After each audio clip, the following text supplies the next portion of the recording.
In the quiet borderlands of Nakuru and Baringo, a nightmare festered in the shadows. Hidden beneath the whispering winds and rustling reeds of Molo River were secrets buried in shallow graves. At first glance, Moses Kipchirchir Ruto, 34, was just another man, a casual laborer, a boda-boda operator, a neighbor, but by the late 2021, whispers in Mogotio had turned into desperate cries for justice. Women had vanished, children had disappeared, and all clues pointed to one man. On November 2021, detectives from the Directorate of Criminal Investigations, DCI, arrested Ruto for the murder of Veronica Kanini, a 42-year-old Nakuru businesswoman. But the arrest was just the beginning of a grim unraveling. What followed shocked a nation. He didn't just kill Veronica, he led detectives to 2 other secret graves, each one hiding a chilling truth. Among the dead, his former lover and their 18-month-old baby. Kenya had seen brutal killings before, but rarely of this calculated, methodical, and intimate nature. A serial killer hiding in plain sight, one who killed not strangers, but people he claimed to love. To understand this darkness, we must go back, before the graves, before the confessions, to the origins of a man turned monster. Hello and welcome back to Murder Mystery Kenya, your home for the deepest, most gripping true crime and mystery stories from right here in Kenya and beyond. First, a huge thank you to all our amazing subscribers. Your support means the world to us.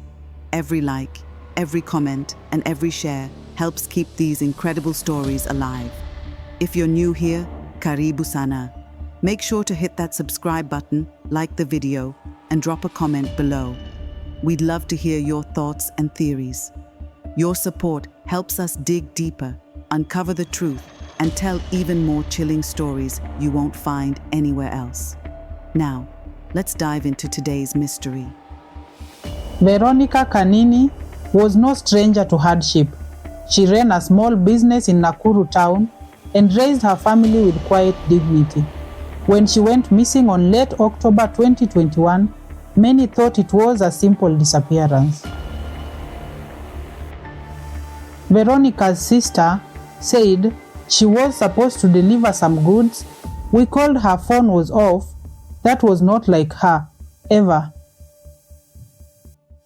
Weeks later, her phone would ping one final time near Mogotio. By then, the DCI's missing persons unit was tracking unusual patterns, a cluster of disappearances near Molo River. Then came the stunning breakthrough. Moses Kipchirchir Ruto confessed, and that's when the detectives uncovered a second name. Purity Chebet, 24, his former wife. She too had disappeared under mysterious circumstances. With her, their toddler son, Ezra Kipkemboi. Ruto, in a chilling calm, led officers to a riverbank grave where Purity's remains lay undisturbed for nearly 2 years. A short walk away, another grave, the child, shallow, cold, forgotten. The forensic report summary stated, Purity and Ezra likely died by strangulation or drowning. Kanini showed signs of blunt force trauma and asphyxiation. What kind of a man strangles his lover and child? What rage drives one to bury them and then move on? Psychologists will later describe Ruto's behavior as disarmingly ordinary. He never raised suspicion, he didn't appear violent, yet behind that calm mask was a man quietly accumulating bodies. October 12, 2021, Veronica left home at 10 a.m. She never came back. Ruto would later tell police he picked her up on his motorbike. They argued, he accused her of betrayal, of exposing him. Then as she screamed, he dragged her into the reeds. The next part is unclear. Ruto claims he used a stone. Forensics suggests suffocation. Her body was found curled into a fetal position, shirt torn, nails broken, a sign of a struggle for life. Detectives quoted, "The suspect was eerily calm. He even joked about the depth of the graves. He showed no remorse." Within 48 hours, the DCI dug up 2 more graves. That week, Kenya was gripped by one question: how many more? The answer, according to Ruto himself, 8. And yet, only 3 bodies had been found. From the moment Veronica was reported missing, the DCI assembled a special response team from Nairobi and Nakuru. This wasn't just a missing persons case, it was shaping up to be one of Kenya's worst serial killings. The first major breakthrough from Veronica's mobile phone data, geolocation showed her last known position was near Molo River, close to Mogotio. Coincidentally, or not, it was a place known to locals as Kipchirchir's frequent fishing ground. Police immediately summoned Moses Kipchirchir Ruto for questioning. What began as a routine interrogation quickly turned chilling. He led officers to a secluded area by the river. He dug, he wept. He described in chilling detail how he buried Veronica, and before her, Purity and their child. Kanya akampeleka mahali alimpeleka na akamnyonga, akaenda akazika. Sasa akabaki na mtoto. Huyu mtoto akaona huyu mtoto ni mdogo, is 1.5 years old. Atachunga namna gani? So pia akaona sasa ataulizwa mama alienda wapi, ikabidi pia anyonge mtoto na azike. Na hivyo sasa ndiye alitupeleka jana usiku na akatuonesha.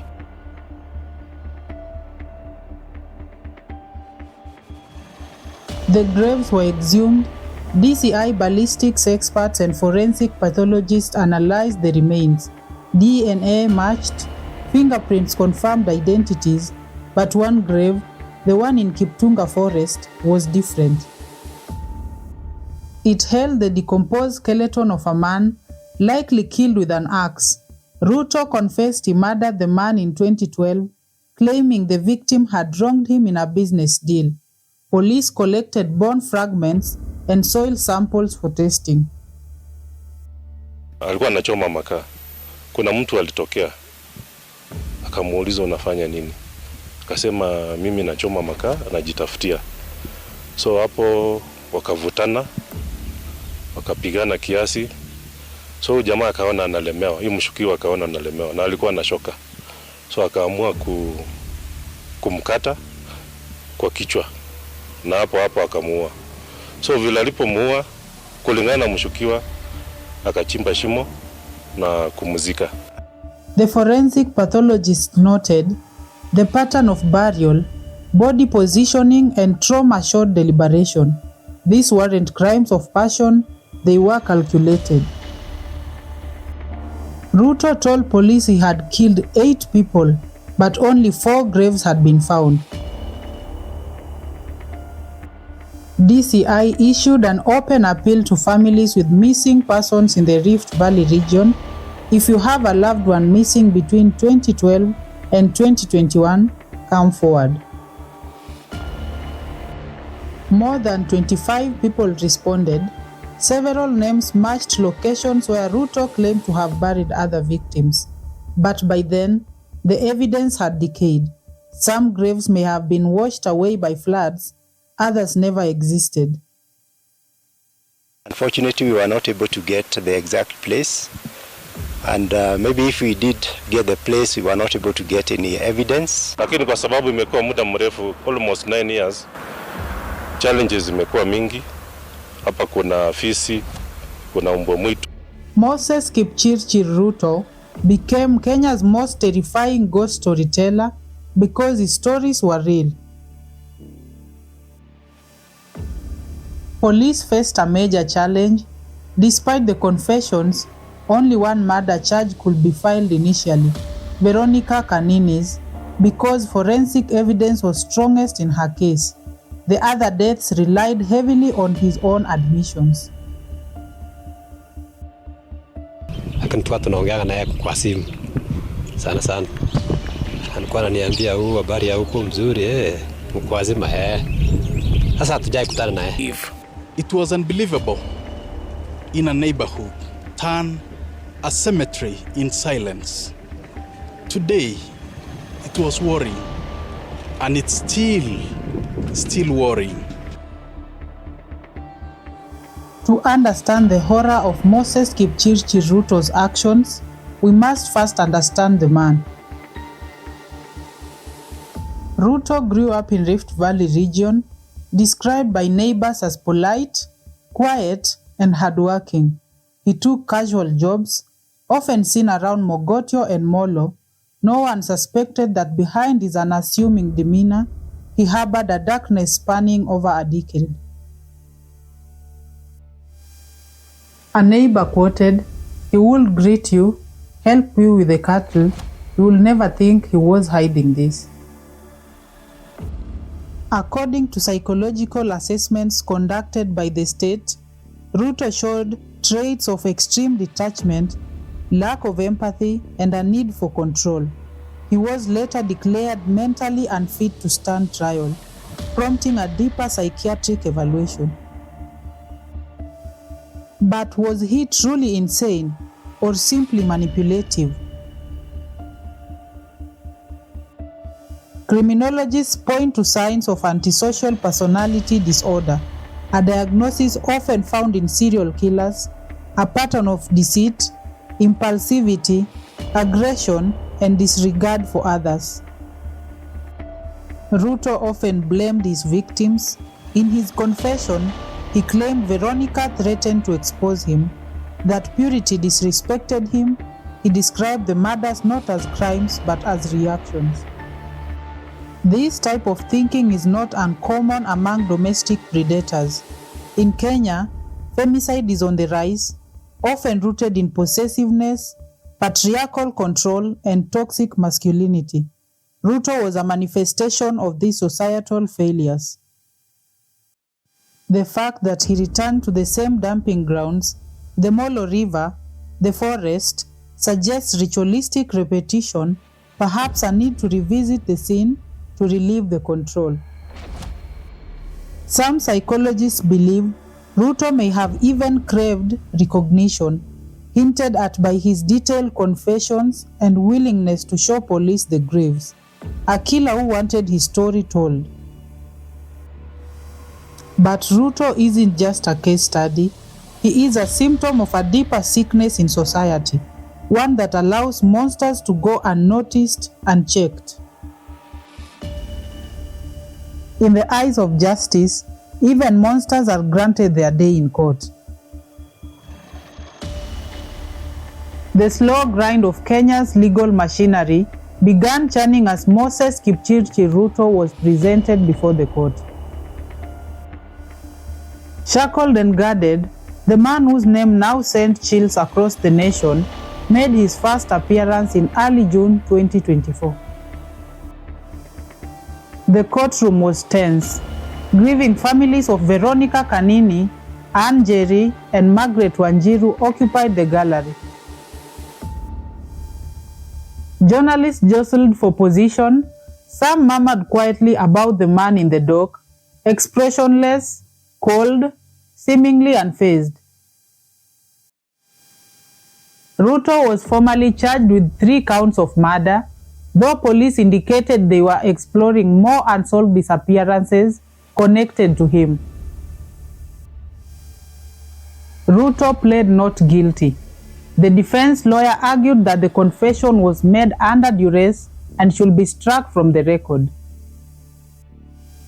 They also raised the issue of his mental health, requesting a psychological evaluation before full trial proceedings could begin. The judge ordered Ruto to undergo a psychiatric assessment at Mathari Mental Hospital. Weeks passed. Experts returned with a chilling conclusion. The accused is mentally fit to stand trial. He shows traits consistent with narcissistic personality disorder and antisocial behavior, but he understands the charges and can participate in his defense. Ruto reportedly smirked in court when this was read out aloud. The court proceedings became a media spectacle. Hashtags like #Justice for Kanini, #Serial Killer Ruto, and #Women are not safe trended for days. Why was he out in the first place? Demanded a protester. A man can bury 3 women in the bush and still get a lawyer? The DCI was also scrutinized. Why weren't the earlier disappearances connected sooner? The revelations that Ruto had changed SIM cards and used fake names to avoid detection angered many. On September 15, 2024, the judge returned. The courtroom stood still. Guilty on all accounts: double murder, obstruction of justice, and illegal concealment of bodies. Life imprisonment without the possibility of parole. As the sentence was read, Ruto simply blinked, no emotion. Then, in an unsettling move, he turned to face the crowd and smiled. That same smile he had when he was arrested. It chilled everyone. As the wheels of justice turn, Kenyans hold their breath. The trial of Moses Kipchirchir Ruto may just be beginning, but the scars of his crimes are eternal. Ruto's trial reminded Kenya and the world that monsters don't always hide in the shadows. Sometimes they live the next door, marry into our families, shop in our markets. Justice had been served, but scars remained. When a country buries its daughters in secret graves, it must also unearth its conscience. The story of Moses Kipchirchir Ruto is not just about one man's evil, it's about a system that failed the vulnerable. It's about a silence that let women disappear without alarm. It's about a forest that became a cemetery because somewhere, someone didn't care long enough to look. Don't wait for another grave, demand safety now. Support GBV hotlines, push for forensic reform, vote for leaders who prioritize women's safety. This was the secret graves of Moses Kipchirchir Ruto, only on Murder Mystery KE.